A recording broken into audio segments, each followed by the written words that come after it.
In the ancient Greek pantheon, if someone was the giver of knowledge, wisdom, talent, and skill, that was Athena, the goddess of wisdom and warfare herself, the eldest daughter of Zeus, the god of thunder. She was a major deity in Greek mythology, being involved in many stories and folklore in the ancient Greek culture.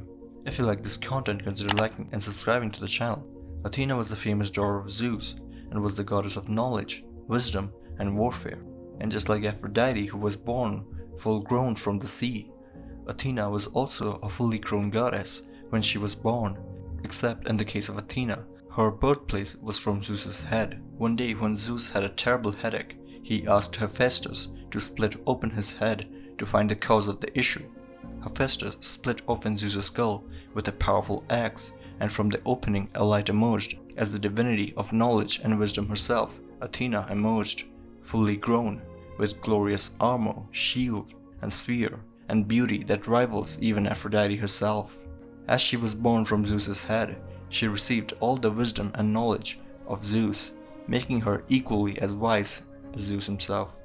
Thus Zeus fathered his first daughter, and even if it seems that for this birth Zeus is the only one responsible, it's not quite the case. You see, even before Zeus was married to the goddess Hera, he married Metis, the titaness of wisdom and talent. As I talked in my video of the birth of Zeus, I mentioned Metis as the titaness that helped Zeus overthrow the titan Cronus, Zeus's father, and Zeus married her, and she acted as a divine counselor to Zeus.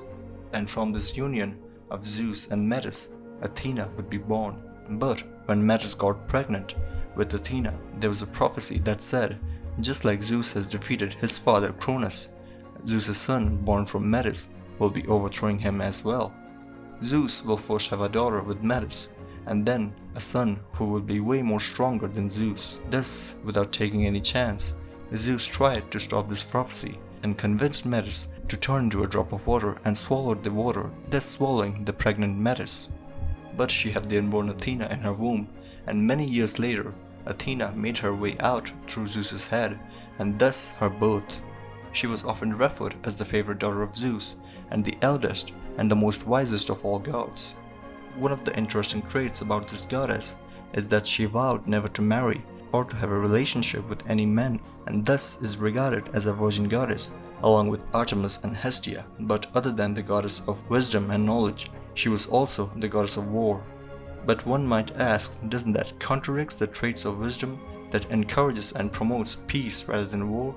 Well, for that one needs to understand that the war Athena symbolizes stands for strategic and skillful war of men who are equally interested in war and diplomacy, and for those who fight for a just cause.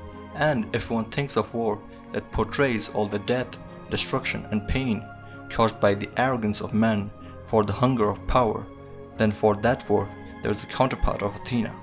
That was Ares.